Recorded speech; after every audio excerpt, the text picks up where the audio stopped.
This is Slash Strike, and this is my replay analysis of a high 5k to low 6k Australian Juggernaut. So let's get to it. First of all, let's take a look at the lineups. Now, your lineup, you have 3 melee cores without any stuns. Like there's 2 souls, but they're very weak. Then you have a Wisp, which is a support with no disable whatsoever either. So basically, Disruptor is the only hero that has any catch. Now, of course, Glimpse is pretty good catch, but it is single target. And the Radiant have this Shadow Demon, so what I foresee happening in most fights is Disruptor can kind of start it by glimpsing someone, but then if Shadow Demon disrupts that guy, like disrupts him in the static storm, and it basically gets wasted, like the fight will be really hard from there. Now, of course, if he glimpses the, like let's say anyone but the storm, basically, he glimpses the Huskar or the Bloodseeker, he doesn't have to commit the static storm, and he can just pop the kinetic field. And you know, if he's good, he's gonna pop the static storm, like not on the guy that you're focusing, but rather behind him, to basically zone away the Shadow Demon and silence him and prevent him from saving.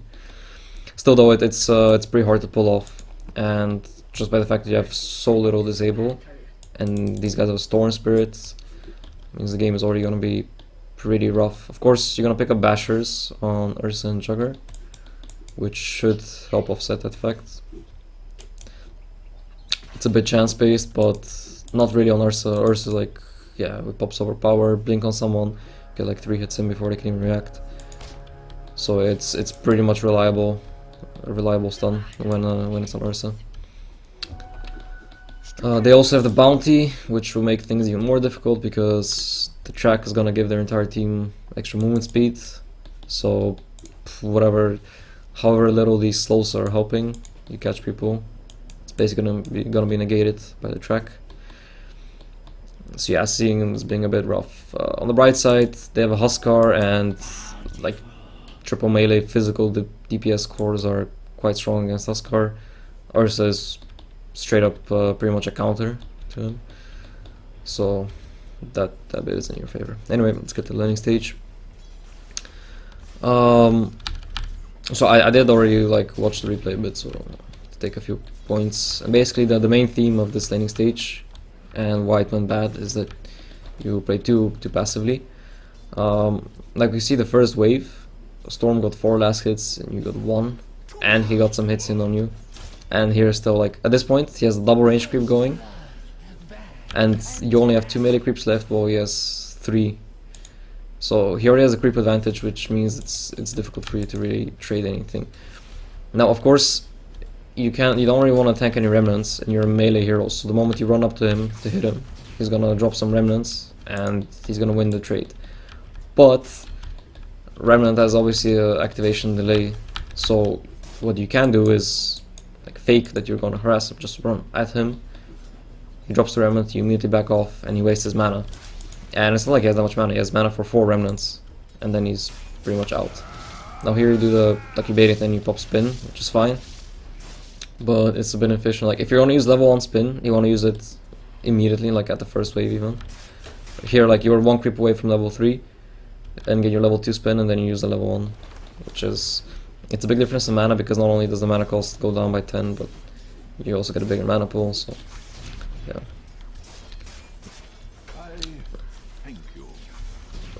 Anyway, still here, like, I mean, at this point he's out of mana, so you actually can easily trade with him, but you're still scared. Like he walks into mid range of the creeps, hits you, and you're backing off. You're not hitting him back for some reason. It was like being unnecessarily scared. Of course, they do have a bounty, so I can understand being scared of him, but you actually have a sentry, which you didn't place for some reason. So that's not really an excuse. Also, this courier use is very careless. I mean, I don't believe where the bounty is. So for he could be looking to snipe the courier. But yeah, he's actually on the mid right now. So here you trade, so like you spin, you do some damage, that's fine. Then you pop the solve, and bounty cancels it. Now, of course, that feels pretty bad. You buy a new one, but then you decide to just go back to base anyway. I mean, I agree with the decision to go back to base. You're not gonna miss too many creeps. But yeah, then the solve becomes kind of... I mean, you could use it later, I suppose, but... Anyway, yeah, you still have this entry, and I'm really not sure why not dropping it down. Maybe just forgot. Yeah, anyway, the lane is already pretty rough at this stage, but... Okay, now I use the sentry. But what you should do in this case is simply like, okay, accept the fact that he's ahead, he's pulling ahead, you can't really pressure him anymore. Got a bit of an advantage, he forced you to go back to base even. He's getting runes and stuff. At this stage, what you want to do is just get a Quelling Blade and focus on at least getting your CS. Now, this was a kill attempt, not really close. He did actually pop his Fairy Fire. I'm sure he checked his inventory, probably not. But he's right with 100 HP, so even without the Fairy Fire, he would have survived. There was actually a bit of a mistake here. Your attempted hit after the spin was in fact a bit too early, which meant you stood still and even lost out on a couple seconds of the Blade Fury duration, or like the last half second. And of course the hit itself didn't land, so... And you also knew that the bounty was there because, I mean, you just placed the sentry and you walked back, so... All in all, very unnecessary dive, and it's definitely something you want to avoid at all costs. I mean, that speaks for itself, diving. Now here the magic stick purchase, it's... Like, yeah, you do want to have one, when Storm hits level 6 especially. Could buy it earlier, but at this point it's still like... Went for the boots, the magic stick, like 600 gold, that doesn't increase your right click. Which means Storm is still a lot of damage. He's hitting for 79, you're hitting for 65. So, yeah, he's actually gonna LCS pretty hard. Like, you have no chance of getting denies with 0, and he doesn't have that many denies, only 5, but still. Now you get your level 6, but yeah, he's had a 6 for a while, so no chance of pressuring him with an Omni Sash. All in all, this lane is pretty rough. Again, at this point I would still be focusing on just getting what farm you can, so I'll not buy the Ring of Basilius yet. The Ring of Basilius becomes effective once you're able to start pressuring towers, obviously because of the aura boosting the armor via creeps. But at this stage, it's not like Storm is going to be leaving the lane when he's having such a great time, so you're not able to pressure the tower at all. And that kind of makes Basilius a wasted pickup. I mean, the 6 damage is nice, of course, or 7 damage rather, but Phase Boots will give you 24 instead, which, yeah. Or if you want to compare similar price, Blades of Attack, 420 gold, less than the Bazzi, already gives you 9. And yeah, unlucky crit, missing some CS in the tower.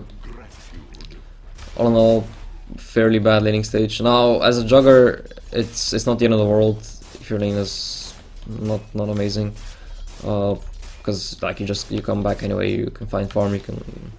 Your spells are effective no matter how badly the lane went.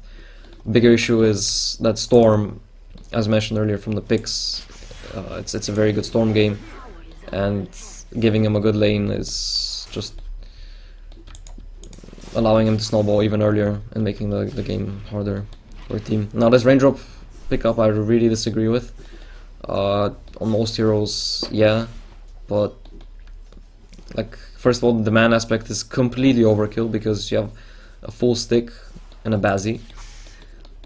So getting extra mana regen is just really not worth it. And the charges, they're fine for not getting picked off, but later on there's no way you get picked off anyway because you have to spin, you have healing words, you're tanky.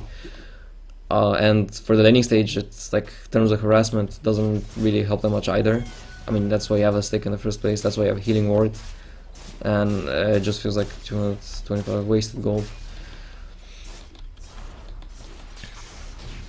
I mean, that's the thing, especially against a hero like Storm, which just you pop some overload hit on you and charges are just gone.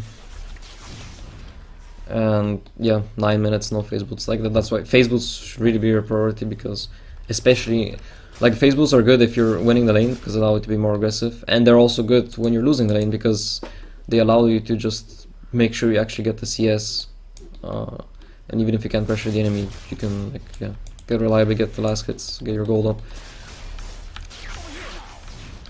and use the movement speed to run back and forth between their range so you don't get too harassed. Because again, like just looking at how the game is going right now, like you don't really have any ganking options. Not really, like your team needs a gank anyway, and you don't want to give this Storm a solo lane because it's gonna pressure your tower. So the only thing you're really doing is CSing, and for that, like phase boots is best. Okay, now here they dive and you go for the kill. Significant mistake here, like opening with Omni Slash like that, completely unnecessary because again, if you look. Go back a bit. Some replay bugs. Seems ruptured. Now, here, hover over the Blade Fury. You're already in the AoE of Blade Fury. They are in the AoE of Blade Fury. So you could start with that, and then you're hitting both. They kind of have to split up so they don't both tank the Blade Fury at the same time. Or if they both tank it, then they're just both gonna die, whatever. So they have to split up, and then once they're split up, you have an easy Omni Slash on the single Bloodseeker, and that's a guaranteed kill. Here, I mean, you still get the kill, but if he just ran straight up and not into your bristleback, there's a decent chance he would actually survive. Anyway, with that being said, still a good 2-kill pickup. It's the start of your way back into the game, back into your like wanted timings. Another issue with this build is that you have like stick and range drop. These are two small items, and a Jugger in the early game is very slot starved. Okay, Rupture Force, TP back to base. Pretty good decision. You could maybe stay with Healing Ward and just running back a bit with Blade Fury, but you know, there could be more heroes coming, there could be a storm coming, you really don't know for sure. So going for the safe play and TPing out is fine. As I was saying though, you really want a Quelling Blade on Jugger, because you do spend a lot of time hitting creeps, if not when farming, just when split pushing, and a Quelling Blade makes that process a lot faster. Just the amount of value you get from that item for 200 gold is massive. So you really want that item, and it's just so much better than raindrops, or stick for that matter. Now you decide to go bottom to pressure a bit, because you're with the Wisp, which is fine. You're going to free kill on the Bloodseeker. Definitely should leave the region for Wisp. You actually waste completely because you're still taking some rupture damage.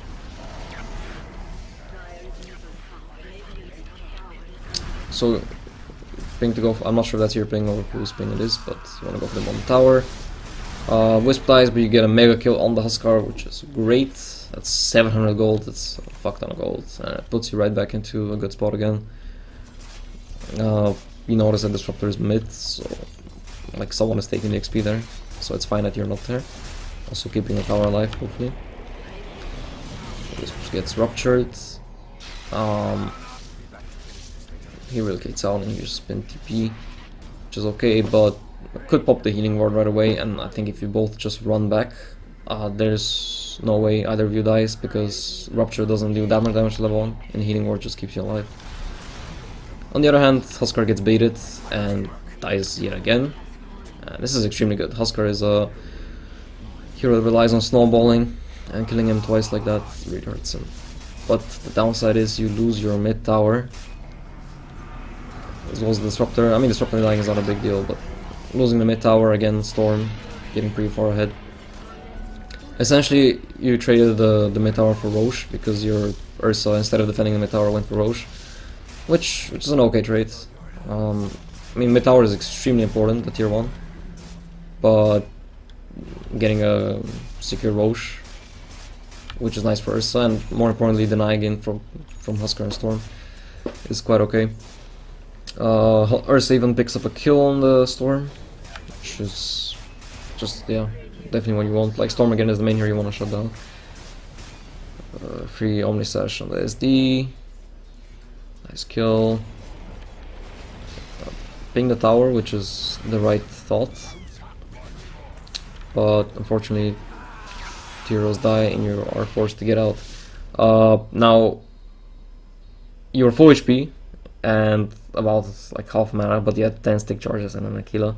So instead of just TPing straight to Fountain, could have easily TP'd mid, for example. There's of course no tier 1 anymore, but like obviously you just run towards the enemy tier 1 and basically split push. Like there's no reason to panic and immediately TP to Fountain just because you're getting out.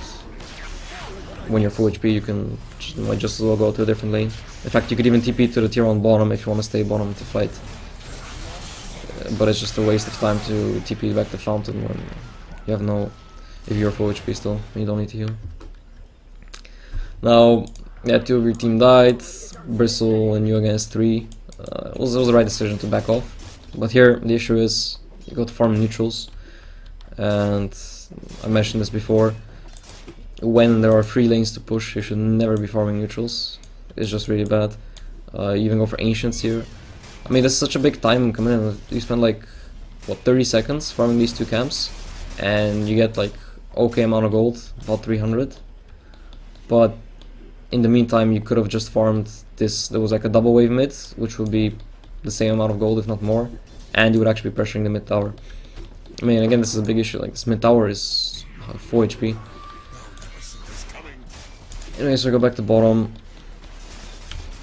And it's pretty much the story of the game so far, like just both teams running at each other. Again, you don't really have catch, so the only way you can retake a fight is by running at them. Now here, you do finally like not blindly chase your team and actually get the tower, which is, yeah, second tower of the game at 17 minutes. It's not great, but it's okay. And actually with these 2 kills, your team goes on to grab a second tower at tier 2. Like, this is really good now. The tier 2 dying this early is actually massive. I mean, this gives you access to their jungle, essentially. You kind of need to take this tier 1 still, but this bottom lane becomes pretty dangerous for the Radiant, and you're now more or less free to farm their jungle. No threat, and like no towers here for anyone to TP to, or ganks or backup or whatever. So now you're still 5-man, and you go for the mid tower. Quick look at the graph. Game is pretty much even. And you go for this mid tower push. Now it's 5 on 5. You guys have Disruptor ult in 10 seconds. Things look great. So let's see how this fight goes. Ursa jumps in on the Shadow Demon. Shadow Demon runs. Disruption's already on cooldown. He gets glimpsed back into the... gonna pause right here. He gets glimpsed back into your entire team. But instead of just killing him, you go for more. Now, yeah, Storm was stopped just a second ago, but he's already TPing. You can see him TPing. So this is just a really, really bad decision to run here. Like, what happens if you kill the Shadow Demon? The fight becomes 5 versus 4. You're gonna have Disruptor ult, and their save is gone. You have a healing ward up, you're all set up, you 3 heroes just hitting the tower, and it's really hard for them to run at you. Because if like Storm jumps in, Huskar jumps in, they just get Disruptor ulted, you guys right click them and they die, because there's no Shadow Demon to save them. But let's see what happens instead. You make this dive. Bristow is kind of behind you, but he turns around to get the Shadow Demon, which is actually the right decision. Huskar just kills the ward. Okay, you pop Omnisash, but I mean, come on, this guy has 10 armor, he has a heal, he has an armlet, 2k HP, full wand still ready. And now Shadow Demon does go down, but healing ward is dead, and the Storm Orchid, I guess, did not get noticed, or if he did notice it, he didn't notice that he TP'd in, even though it was under the ward, and here just die. And now, this might seem like not the hugest thing, because okay, well, you made a mistake and you died, but it's actually really, really huge. Because what happens with these kind of lineups where enemies have a bounty and a storm, they're really good at chasing, and your lineup does not have any escapes. Like, your core heroes have no escapes, all you can do is run, like, walk. So what happens is you die, Wisp dies, and suddenly they have a hero advantage, like they have the numbers advantage. In fact, Shadow Demon actually never ended up dying, I see. So they have the numbers advantage, and what happens at that point is, like, your team is out of options, you have to kind of run, but you can't really run because they're bounty storm. So they just run you down and get not only you, but then the Wisp as well, and then the Bristleback as well. So that's 3 kills. And remember, this is with track gold on top. It's a 2.2k gold swing. To make matters worse, you never actually even got a tower, even though you were 5 heroes here in a good position to take the tower. And they're gonna get your tier 2 tower mid. So just see how this is like really small thing where instead of like running this way and killing the shadow demon, you run this way and go for another kill. This has like really disastrous consequences. I don't want to say like the whole game is decided, but yeah, it's definitely one of the bigger mistakes in this game, or mistakes with bigger impact rather. So yeah, the game was even, but now all of a sudden they have about a 3k gold lead. Now 3k gold lead is not that big at 20 minutes, but it just goes to show like how big of a swing. Now the Radiant team, they're like not really prepared. Actually no, okay, they're prepared. Yeah, they do defend this tier 1, so you can't really get the free tower. Still you have the tier 2 taken bottom, pretty good map control. At this point you're farming the woods, you pressure the top lane, you have your Manta style. So a good thing here is that as soon as pretty much Storm picked up the Orchid, oh yeah, I forgot to mention actually, you had your Manta here already, but it was still in the stash, which is another big mistake. Like, you want your Manta on you, because then you can actually counter the Orchid. But anyway, you have the Manta now, so you're still pretty much free to split push and do whatever you want, because the only scary catch, which is the Storm Orchid, you already have the counter for, which is your Manta, and they have no disables through BKB, which means you can always pin TP out. And their right click is nowhere near strong enough to actually kill you in 3 seconds with right clicks. So here the enemy team is actually not ready to defend, and you do end up getting the tier 1 finally. And okay, now again you're forcing another fight, which is okay. I mean, if your team is fighting, you kind of have to be with them. But an issue is like, so far this game, it's been non-stop fights, non-stop trading kills, both teams, heroes dying left and right. Huskar died 5 times, Wisp died a bunch of times, Bristle died a lot. But the key thing here is their team has a fucking bounty hunter, so that's what bounty loves. The more kills you trade, it can be even trades, they can even be slightly worse for them. Just the fact that they get track gold for it just makes it really good, because yeah, bounty just gets really fat. I mean, he has Guardian Greaves at 22 minutes. It's really not good. Anyway, this fight. Now the moment you see Bristleback gets ruptured, your immediate reaction should be to drop down a healing ward, because like they committed their rupture, which is a big spell, or no, the cooldown is not huge, but you know, it's like one of their team fight spells. It's committed on the Bristleback, not the best target, and immediately drop the healing ward. You have a really nice position here, like right behind the tree. They can't see it, they can't easily reach or kill it. Only Storm can do it, but he has to jump in your whole team, very dangerous. So that should be your immediate reaction. And then there's even like the Wisp to tether him up. Both he and the Wisp are like healing from the ward. The amount of heal becomes crazy, he can literally just walk through the rupture and take 0 damage. And then the rupture is wasted, and of course fight is already easier for you. Not only the rupture, but in fact even commit the Shadow Demon ult on him. So two ultimates committed, 2 of their like biggest cooldown ultimates committed on the Bristleback. But what happens instead is you run down, and okay, you're fighting the Storm Spirit, but realistically the chance of killing them there is very low, because like, okay, Disruptor tried, but yeah, he just missed. And it's not really Disruptor's mistake, because like Storm knows what the situation looks like. He knows that he just spams the zip. You can see he doesn't even like really, he hits like once and he just immediately zips out, and the Disruptor ult is wasted. Of course you could argue that yeah, if he used the ult earlier and the field, then you could maybe burst the Storm, but his team is right here, like Shadow Demon could be there in time to disrupt him, Bounty could pop the Greaves, and yeah, and you just leave your Bristleback to die. So just split fight, unnecessary. You have to realize the fact that you don't have a reliable way of catching Storm, so you cannot focus the Storm. What you have going for you is that he doesn't have that many items yet, so his damage is not too massive, and the healing ward kind of keeps everyone alive. You're also tanky in the first place, so it's not like he can immediately kill someone. So you have to focus on the other heroes first, which are actually catchable. So yeah, that's another pretty bad fight. Only 2 kills, but again, crap ton of gold. Even though the enemy team is ahead, they still get a lot of gold because of the track. Now this is a very interesting moment. You find a DD room, which is very lucky, and immediately you run bottom. Like, I like this decision. There's no tier 2, but you recognize the fact that you have a very large creep wave, you have a DD. You're in a perfect position to deal a lot of damage to this tier 3 tower and force a lot of enemy heroes back.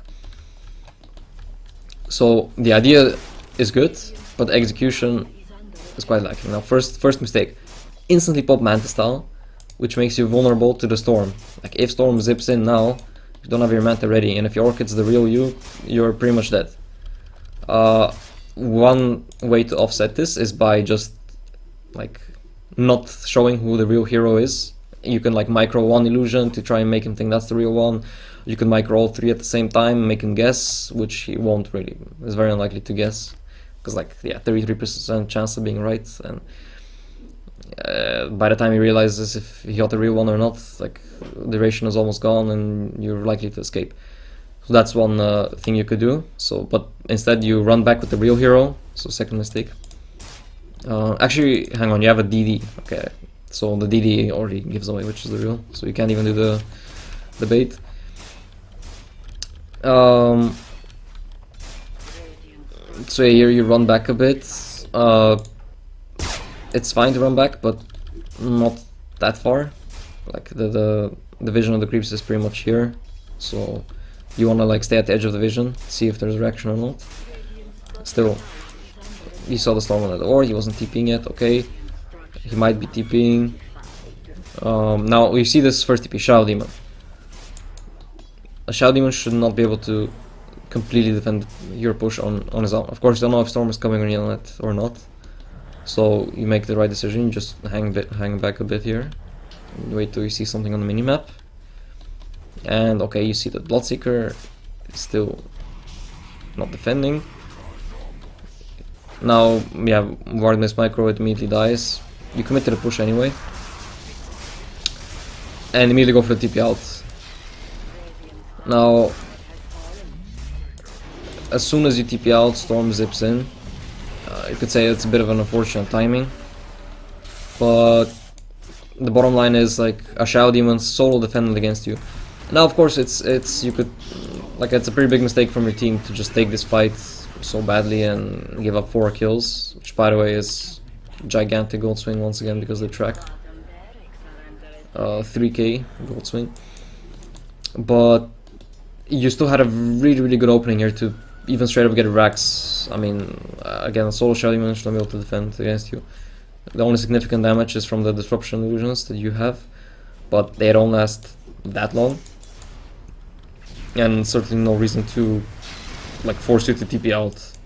This damage is not that high, especially when you have the healing ward up, which, yeah, I mean, he did kill it, but that was because of a miss micro. So I mean, I like this play with the illusion, like bait some spells, slow them down a bit. It's fine. I mean, it's good. Pretty much the only thing you can do at this point. But yeah, it's just now, like, it just feels really awkward to be in this position, right? Because yeah, you're chilling at your base and you're looking at them take your racks and you know you can't go in.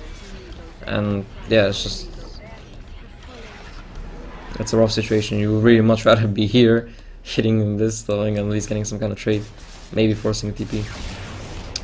So you guys go for the fight. Unfortunately, again, Disruptor messes up his field, so Storm escapes. You do kill the... actually, no one... okay, yeah, you killed Ursa. Sorry, you killed the Huskar. Ursa dies for it though, and Wisp, you get bounty too. Storm comes back in. Gets another kill, can't catch him. So ends up being a trade you still lose out on. You get more gold because they're ahead. But yeah, racks down. From here the game gets very hard. Nice pick off on Shadow Demon. But really your main concern here should be right now, like, you really need to start focusing on pushing out lanes. because at this stage it's just looking very rough. Like being a Rex behind, no basher yet. Yeah, Ursa fucked up pretty badly with his item build, not getting a basher. This is a very awful game for Aghanims. It doesn't remove anything. The one thing worth removing is the Orchid, but that's a Sinus, so you cannot remove it with or without Aghanims. It's just a very, very bad pickup.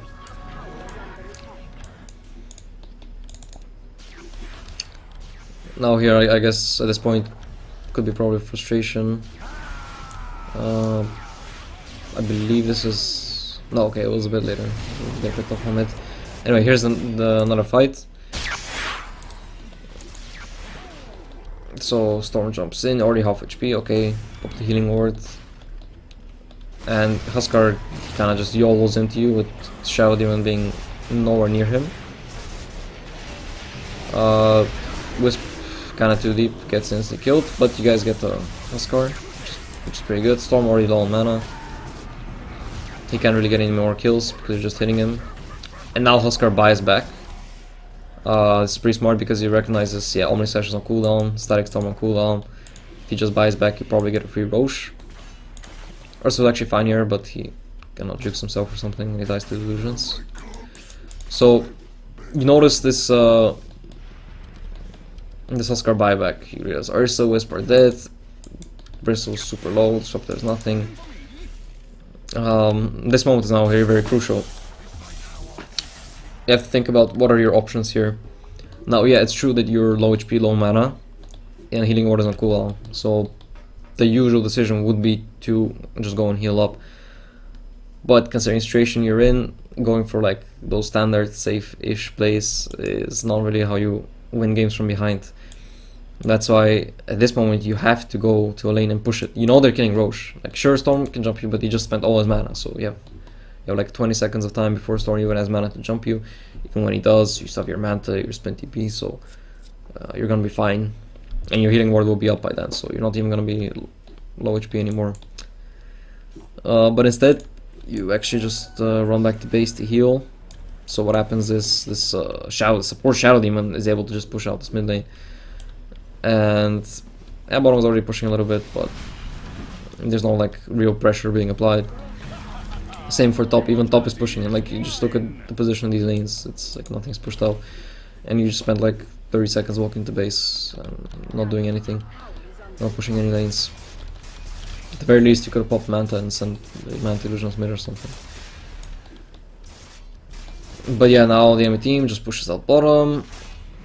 You do push out mid a little bit now, but again, it's not nearly enough.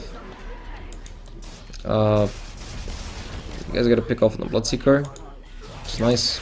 But at this stage, like Storm talked about how good he is against your lineup. He already has a freaking Aegis as well. So at this stage, it's looking very hard. I mean, the Radiant are fucking up a bit, like fighting without their Shadow Demon. So you get a kill on the Bloodseeker and the Huskar. Huskar no buyback. But again, it's just a Storm show. He has an Aegis, it's prepped on a charges. You guys don't have any spells left, and he just comes in and cleans up. At this stage of the game, especially with the Shivas, like again, Shivas against triple melee, I'll go as far as to say that the only way you win against the Storm is if he fucks up somehow. The game is just way too easy as a Storm. So much mana to work with, can easily just jump around, kite all your cores forever. Still no bashers up, and yeah. So from here on out, it's already looking pretty rough. No, more than pretty rough. I would say it's pretty much over. And yeah, I guess this is kind of frustration at this point. You just get killed.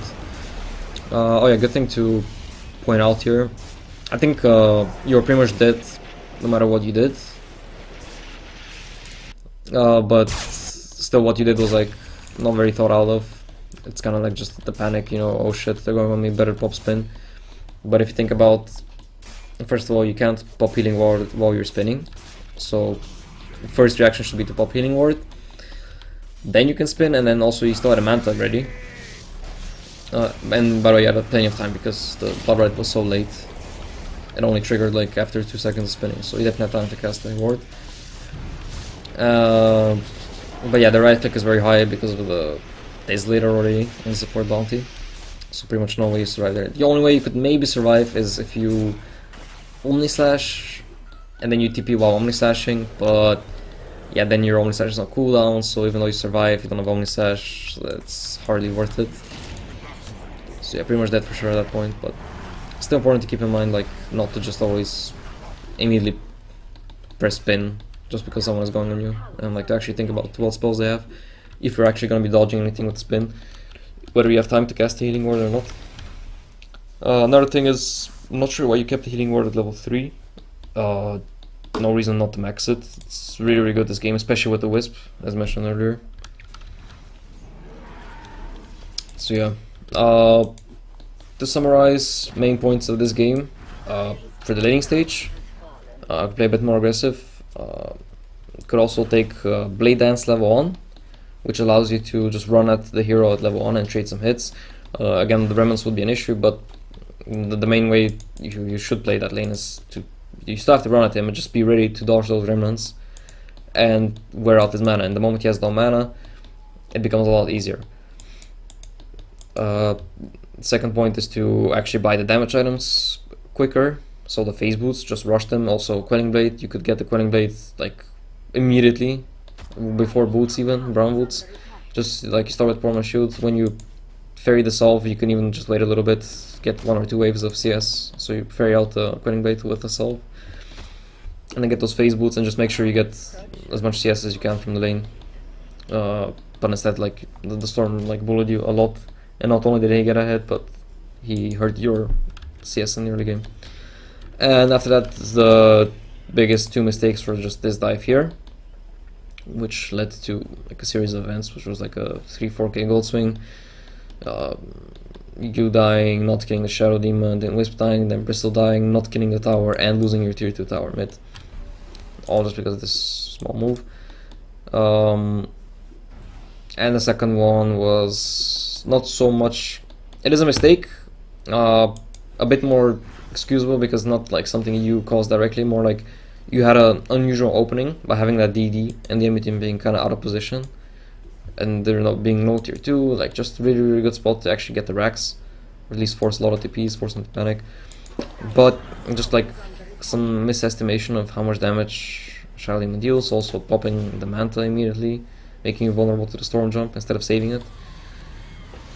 And in the end you only get the tier 3, so I mean, while that's still of course quite good, it's not quite good enough to offset the fact that, yeah, your team just fed 4 kills here for nothing with track gold. So yeah, all in all, it was not an easy Jugger game, that's for sure, but there were definitely like significant mistakes and significant openings to make big plays like here that could salvage the game. So it was far from unwinnable, let's put it that way.